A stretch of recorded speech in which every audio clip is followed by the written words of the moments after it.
नमस्कार, न्यूज 18 मध्य प्रदेश छत्तीसगढ़ देख रहे हैं आप। मैं हूं आपके साथ प्रशांत कटारे। अहम खबर के साथ बुलेटिन की शुरुआत दुर्ग से। ये खबर है जहां प्रेमिका ने फांसी लगा ली। दरअसल प्रेमी नहीं मिला तो प्रेमिका ने मौत को गले लगा लिया। वैलेंटाइन डे पर प्रेमी से मिलने की बात थी, लेकिन जब वैलेंटाइन डे पर प्रेमी नहीं मिला तो फिर प्रेमिका ने मौत को चुन लिया, मौत को गले लगा लिया। फांसी लगाकर प्रेमिका ने खुदकुशी कर ली।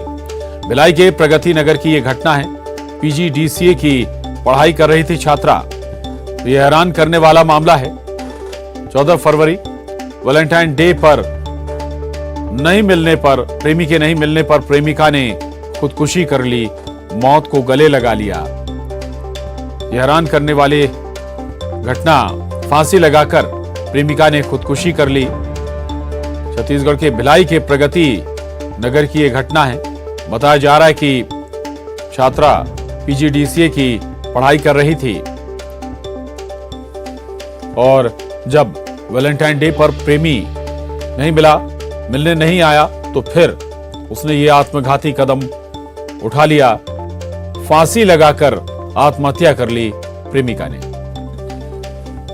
मिथिलेश ठाकुर हमारे साथ जुड़ गए हैं। मिथिलेश, वाकई में स्तब्ध कर देने वाला ये मामला है, क्या और जानकारी मिल पाई है?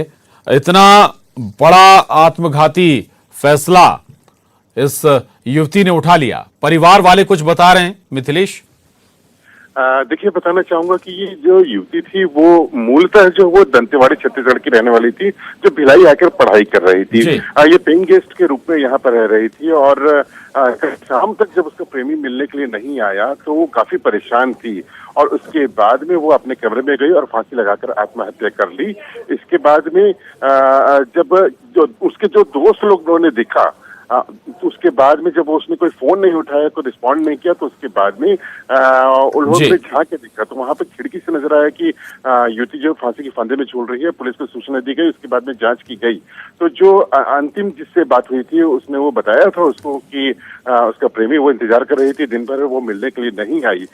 तो अब ये पूरे मामले में परिवार वालों को इतला कर दिया गया है और उसके बाद में पुलिस जांच कर रही है। तो एक निस्संदेह एक बड़ा जो घटना यहाँ पर भिलाई में हुई है, तो पूरी जांच की जा रही है और जांच के बाद और भी तथ्य जो है वो सामने आ सकेंगे।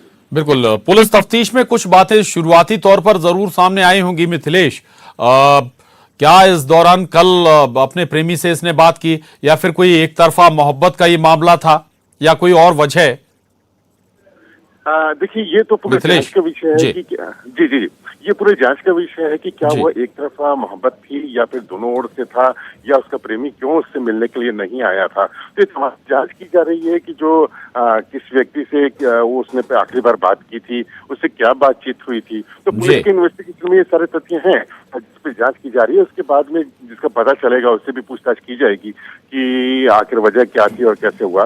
तो अभी उसके दोस्त हैं, उसे पेइंग गेस्ट जहाँ रहती थी वो, और उसके अलावा जो उसके जिससे जो प्रेमी है उससे भी पूछताछ की जाएगी। शुक्रिया मिथिलेश आपका इस पूरी जानकारी के लिए। और पुलिस अब जांच करेगी, जिसके बाद हो सकता है कि कुछ और परतें इस मामले में खुल जाएं। शुक्रिया, धन्यवाद आपका। अगली खबर कोंडागांव से बड़ी खबर है, जहां केशकाल घाट में भारी वाहनों की आवाजाही पर रोक लगाई गई है। सड़क निर्माण की वजह से आवाजाही पर रोक लगाई गई है। यात्री बस और छोटी गाड़ियां ही केशकाल से होकर गुजरेंगी। तो ये बड़ी खबर है कोंडागांव से।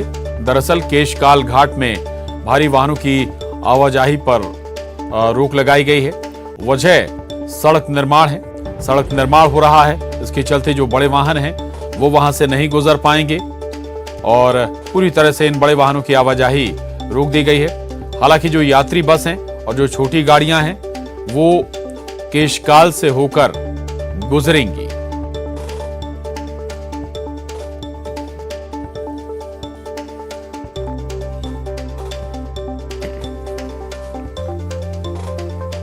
और अब बड़ी खबर है, सैटेलाइट से अब सरहद की सुरक्षा होगी। गृह मंत्रालय का अब अपना सैटेलाइट होगा। गृह मंत्रालय इसरो की मदद लेगा इसके लिए। चीन, पाकिस्तान और बांग्लादेश बॉर्डर का मामला है। सीमा पर निगरानी के लिए गृह मंत्रालय को की अब अपनी वेबसाइट होगी, अपना सैटेलाइट होगा। इसरो के साथ गृह मंत्रालय की बड़ी बैठक में आईबी, सीआरपीएफ, बीएसएफ, आईटीबीपी और एसएसबी के अधिकारी होंगे शामिल। बैठक में इसरो के प्रोजेक्ट डायरेक्टर भी शामिल होंगे। हमारे साथ नेशनल एडिटर शैलेंद्र वांगू जुड़ गए हैं।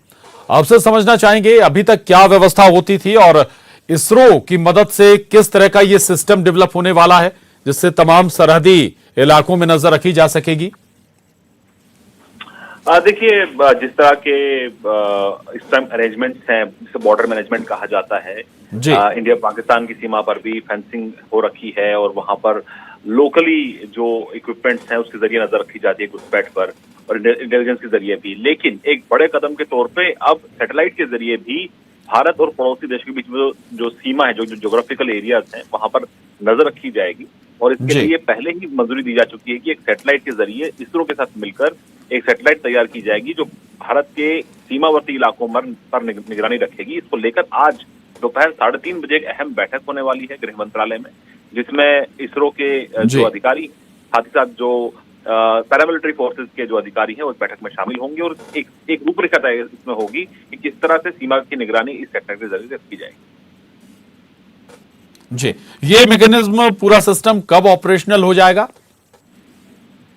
देखिए, इसको सैटेलाइट को लेकर अभी फिलहाल तैयारी चल रही है। माना जा रहा है कि एक डेढ़ साल के अंदर ये प्रक्रिया पूरी हो जाएगी, जिसके बाद सैटेलाइट के जरिए निगरानी रखी जा सकेगी। हालांकि इसकी रूपरेखा क्या होगी और किस तरह के चैलेंजेस फिलहाल अभी बॉर्डर्स पे हैं, उसको ध्यान में रखना होगा। आपको यही भी याद दिला दें कि भारत और चीन की सीमा पर भी हमने देखा कि किस तरह के हालात रहे हैं पिछले करीब 2 सालों से, और वहीं पाकिस्तान से लगातार घुसपैठ होती रही है। तो ये एक ऐसी फैसिलिटी होगी जिसके चलते निगरानी मजबूत होगी और इस तरह की घुसपैठ पर काबू पाया जा सकेगा।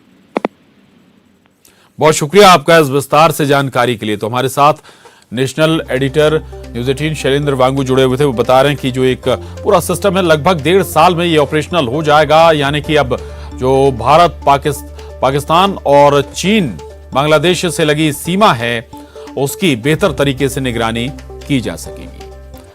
आगे बढ़ेंगे। कड़ी मेहनत और दृढ़ संकल्प लगभग कुछ भी संभव कर सकता है। न्यूज़ 18 की पहल बायजूस के यंग जीनियस सीजन 2 में हम कई ऐसे बच्चों से मिले जिन्होंने अपने दृढ़ संकल्प के साथ वो किया है जो उनकी उम्र में लगभग असंभव प्रतीत होता है।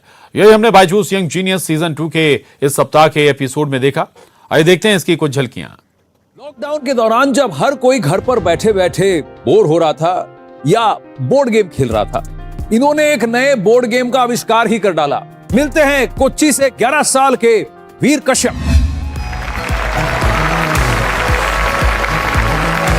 नमस्ते वीर। हाय। इन्होंने 10 साल की उम्र में इतना सुंदर गेम, इसका आविष्कार भी किया है। तो ये कैसे हुआ, बताइए। जब मैं 2 साल का था तब से मुझे शौक था बोर्ड गेम्स खेलने का।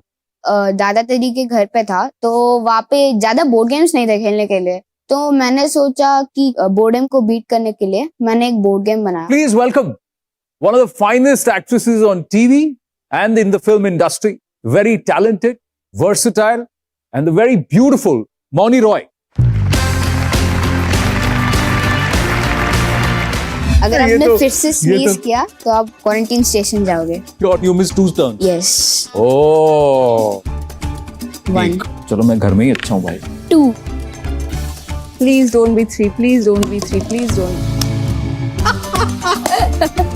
They put me in quarantine station. यह है 14 साल की इंदौर से तनिष्का सुजीत।